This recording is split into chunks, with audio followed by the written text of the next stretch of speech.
নমস্কার, সবাইকে স্বাগত। আমি রয়েছি আপনাদের সাথে মীনাক্ষী। চোখ রাখছি খবরে। বিজ্ঞাপন দিবার প্রায় ৩ বছর পুলিশ কনস্টেবল এবং শিক্ষক নিয়োগে মেধা তালিকা প্রকাশ করল রাজ্য সরকার। এবার মেধা তালিকা প্রকাশের কতদিন পরে শুরু হবে নিয়োগ প্রক্রিয়া তা নিয়ে চিন্তিত চাকুরি প্রত্যাশীরা। 2022 সালে স্বরাষ্ট্র দপ্তরে 1000 পুলিশ কনস্টেবল এবং শিক্ষা দপ্তরে টেট 1 টেট 2 শিক্ষক পদে নিয়োগের বিজ্ঞাপন জারি করার 3 বছর পর নিয়োগের মেধা তালিকা প্রকাশ করল রাজ্য সরকার। এক্ষেত্রে ত্রিপুরা পুলিশের পুরুষ ও মহিলা কনস্টেবল পদে নির্বাচিত প্রার্থীদের নামের তালিকা প্রকাশ করেছে রাজ্য সরকার। তবে 1000 কনস্টেবল পদ পূরণ করতে পারছে না রাজ্য সরকার। পুরুষ ও মহিলা মিলিয়ে কনস্টেবল পদে বাছাই হলেন 979 জন। 2022 সালে প্রথম বিজেপি জোট সরকারের আমলে 1000 পুলিশ কনস্টেবল নিয়োগের জারি হয়েছিল বিজ্ঞপ্তি। বহু আন্দোলন হয়েছে এই নিয়োগ নিয়ে। রাজ্য সরকার 3 বছর সময় নিয়েছে 979 জনের নাম ঘোষণা করতে। এর মধ্যে 647 জন পুরুষ এবং 332 জন মহিলা প্রার্থীর নাম সুপারিশ করা হয়েছে চাকরির জন্য। তবে তাদের কবে নাগাদ অফার দেওয়া হবে তা অবশ্য জানানো হয়নি পুলিশ সদর দপ্তর থেকে। 2022 সালের 20 অক্টোবর 1000 পুলিশ কনস্টেবল নিয়োগের বিজ্ঞপ্তি দেওয়া হয়েছিল। এর মধ্যে 668 জন পুরুষ কনস্টেবল নেওয়ার কথা ছিল।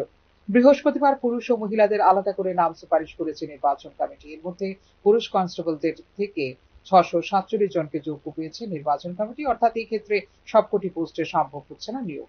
যাদের নাম সুপারিশ করা হয়েছে এদের মধ্যে সাধারণ শ্রেণীভুক্ত রয়েছেন 376 জন, তপশিলি উপজাতি 210 জন এবং তপশিলি জাতি সম্প্রদায়ের রয়েছেন 56 জন। এছাড়া 26 জন রয়েছেন পূর্ব সেনা কর্মী। মহিলাদের ক্ষেত্রে সাধারণ শ্রেণীভুক্ত রয়েছেন 193 জন, তপশিলি উপজাতি শ্রেণীভুক্ত রয়েছেন 109 জন এবং তপশিলি জাতিভুক্ত রয়েছেন 30 জন। অপরদিকে বহু আন্দোলনের পর শিক্ষা দপ্তরে নিয়োগের জন্য শেষ পর্যন্ত টেট 1 এবং টেট 2 মেধা তালিকার সুপারিশ করল টিআরবিটি। টেট 1 এর জন্য 66 জন এবং টেট 2 এর জন্য 162 জনের নাম সুপারিশ করেছে teachers recruitment board of Tripura. তবে যাদের নাম সুপারিশ করেছে টিআরবিটি তাদের চাকুরি হতে আরো কতদিন সময় লাগতে পারে তার কোনো নিশ্চয়তা দিতে পারেনি টিআরবিটি বা শিক্ষা দপ্তর। 2022 সালে টেট 1 এবং টেট 2 পরীক্ষার বিজ্ঞাপন দেওয়া হয়েছে। 2023 সালের বিধানসভা ভোটের আগে নেওয়া হয় দুটি পরীক্ষাও। এখানেই থমকে যায় নিয়োগ প্রক্রিয়া, আটকে যায় টেট 1 এবং টেট 2 পরীক্ষার ফল প্রকাশ। এ নিয়ে বেকারদের দীর্ঘ আন্দোলনের পর টেট পরীক্ষার ফল প্রকাশিত হয়, কিন্তু মেধা তালিকা প্রস্তুত করছিল না টিআরবিটি। অফিস লেনে শিক্ষা ভবনের সামনে বহু আন্দোলন হয় তা নিয়ে, কারণ অতীতে কোনো টেট পরীক্ষার ফল প্রকাশ ও নাম সুপারিশে দেরি হয়নি এতদিন। একই সঙ্গে জিটি পরীক্ষার ফলও আটকে রেখেছে টিআরবিটি। তবে শেষ পর্যন্ত আন্দোলনের চাপে টেট 1 এবং টেট 2 মেধা তালিকা প্রকাশ করতে বাধ্য হয় টিআরবিটি। শিক্ষা দপ্তর এখন নিজেদের প্রয়োজন অনুযায়ী সুপারিশের তালিকা থেকে প্রার্থীদের কাগজপত্র পরীক্ষার পর অফার দেবে চাকরির। তবে তা কবে নাগাদ শুরু হবে তা নিয়ে প্রশ্ন তুলছেন চাকরি প্রত্যাশীরা। নতুন করে এই মাসেই টেট পরীক্ষা নেওয়ার সূচি প্রকাশ করেছে টিআরবিটি। এই কারণে ফল প্রকাশ করা জরুরি হয়ে পড়েছিল টিআরবিটির জন্য। এখন জিটি বা স্নাতক পরীক্ষার ফল কবে প্রকাশিত হয় তার দিকেও চেয়ে আছেন বিএড উত্তীর্ণ বেকাররা। রাজ্যে বিএড উত্তীর্ণ বেকার রয়েছেন কয়েক হাজার। দিন দিন বেড়ে চলেছে এই সংখ্যা। 2022 সালে শুরু হয়েছিল টেট পরীক্ষার সঙ্গে পুলিশের কনস্টেবল নিয়োগ প্রক্রিয়াও। দুটি দপ্তরে চাকরি প্রার্থীদের নাম সুপারিশ করতে সময় নেওয়া হয়েছে প্রায় 3 বছর। এবার অফার দেবার ক্ষেত্রে কতটুকু বিলম্ব করবে সরকার তা নিয়ে শঙ্কিত মেধা তালিকার চাকরি প্রত্যাশী নির্বাচিতরা। ফিউরো রিপোর্ট, নিউজ নাও।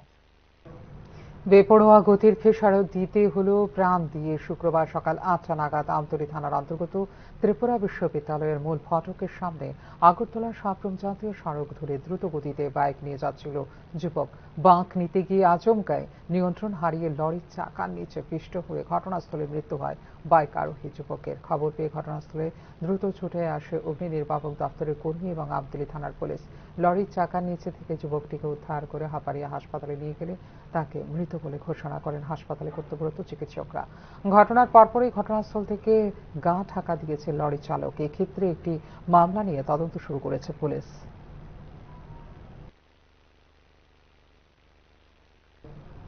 না ফেরার দেশে চলে গেলেন বলিউডের বর্ষিয়ান অভিনেতা পরিচালক মনোজ কুমার। মৃত্যুকালে তাঁর বয়স হয়েছিল 87 বছর। দেশাত্মবোধক চলচ্চিত্রের জন্য পরিচিত ছিলেন ভারত কুমার ওরফে মনোজ কুমার। তাঁর মৃত্যুতে শোক প্রকাশ করেছেন প্রধানমন্ত্রী নরেন্দ্র মোদী। চলচ্চিত্র জগতের নক্ষত্র পতন। প্রয়াত হলেন বর্ষিয়ান অভিনেতা পরিচালক মনোজ কুমার। মৃত্যুকালে তাঁর বয়স হয়েছিল 87। শুক্রবার ভোর 3:30 নাগাদ মুম্বাইয়ের হাসপাতালে শেষ নিঃশ্বাস ত্যাগ করেন তিনি। তাঁর মৃত্যুতে শোক প্রকাশ করেছেন প্রধানমন্ত্রী নরেন্দ্র মোদী। 1937 সালে অবিভক্ত ভারত তথা অধুনা পাকিস্তানে জন্মগ্রহণ করেছিলেন মনোজ কুমার। নাম রাখা হয়েছিল হরিকৃষ্ণ প্রসাদ। 1957 সালে অর্থাৎ মাত্র 3 বছর বয়সে বিনোদনের দুনিয়ায় পা রাখেন। প্রথম ছবি ফ্যাশন। 1961 সালে পাঁচ কি গুড়িয়া ছবি করে সারা ফেলে দেন তিনি। এরপর একের পর এক সিনেমা হিট। 1965 সালে তার গুমনাম সিনেমাটি আয় করেছিল 2.6 কোটি টাকা, যা ছিল সেই বছরের সর্বোচ্চ আয়। এরপর ওপার, পূরব আর পশ্চিম, ক্রান্তির মতো চলচ্চিত্রে অভিনয় করেছেন তিনি। ক্রান্তি ছবিটির পর থেকেই তার নাম হয়ে যায় ভারত কুমার।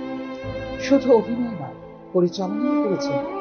1975 সালে রোজি কাপড়া और मकान ছবির জন্য ফিল্মফেয়ারের সেরা পরিচালকের অ্যাওয়ার্ড পান মনোজ কুমার। 1992 সালে পদ্মশ্রী পুরস্কারে ভূষিত হন ভারত কুমার। 1999 সালে পেয়েছেন জীবন কৃতির সম্মান। 2015 সালে দাদা সাহেব ফালকে পুরস্কারে সম্মানিত করা হয় মনোজ কুমারকে। 2004 সালে আনুষ্ঠানিকভাবে বিজেপিতে যোগদান করেন মনোজ কুমার। সক্রিয় রাজনীতিতে যুক্ত ছিলেন তিনি, তবে বয়সজনিত সমস্যায় রোগী ছিলেন বহুদিন ধরে। একাধিকবার ভর্তি হতে হয় হাসপাতালে।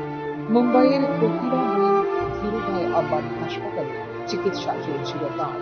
শুক্রবার ভোরে সেখানে শেষ নিঃশ্বাস ত্যাগ করেন। লিভারজনিত সমস্যার কারণে মৃত্যু হয় তাঁর বলে জানিয়েছে হাসপাতাল কর্তৃপক্ষ। শনিবার সকালে শেষকৃত্য সম্পন্ন হবে মনোজ কুমার। মনোজ কুমারের মৃত্যুতে সমাপ্ত হল ভারতীয় চলচ্চিত্রের ইতিহাসের একটি গুরুত্বপূর্ণ অধ্যায়।